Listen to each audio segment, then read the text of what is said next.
The poet. With the organ arpeggios talking to the spirit and the deep male choir singing the end of time, the people raised their hands towards heaven. Save us, Lord, save us! The poet sat at his desk, pen poised. What a time to experience the end of time.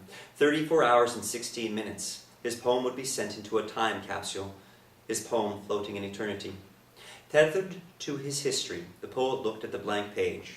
The blank page. The blank page dared him to write wisdom, truth in action. The poet famed for his beautiful images could only see the wasted opportunities. Beauty wasted, talent wasted, brain power used for things. But no, he had to write about the wonders created by humans.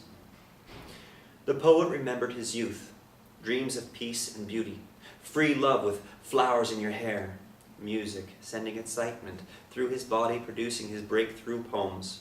The first stolen from his friend tripping out on LSD. Then, while painting beauty on a naked girl, his talent surfaced.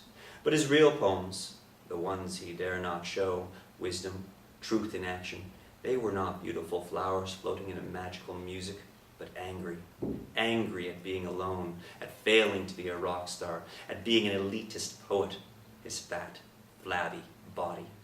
His interest in art saved him. A poem that painted body gave fame. His interest in art saved him.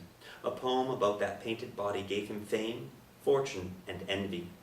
He was proud to sit at this desk and write the poem at the end of time, yet his pride now meant nothing. His words had veiled his readers in happiness, but in his heart he was still angry. Should he write his anger now, at waiting for love, waiting for someone to say at the end of time? But no, this is not the time for selfish acts. People in the future should know who we humans were, our brilliance, the beauty of the earth, the flora and fauna, beauty speeding across the page. The gun stopped his words. The poet battled the gun in goodness, for this was his poem for eternity, the beauty of the earth and all its inhabitants. The poet let the poem stake his pride. The committee had chosen well. Only he could lie so beautifully. With tears proving his wisdom, the poet wrote a warning poem, a poem aimed at himself. For the end of time could only be a new beginning. As time warped backwards, let us this time not just paint the bodies of the beautiful with flowers, but paint all the truth. The poet could only wonder at the image he was seeing. It was as if he was now a real poet, one with wisdom and hope, a flower painted on his bald head for all to see. A laugh splattered across the page to create real happiness. A four-letter word cowering between stanzas to release elitism. His old self would have obliterated.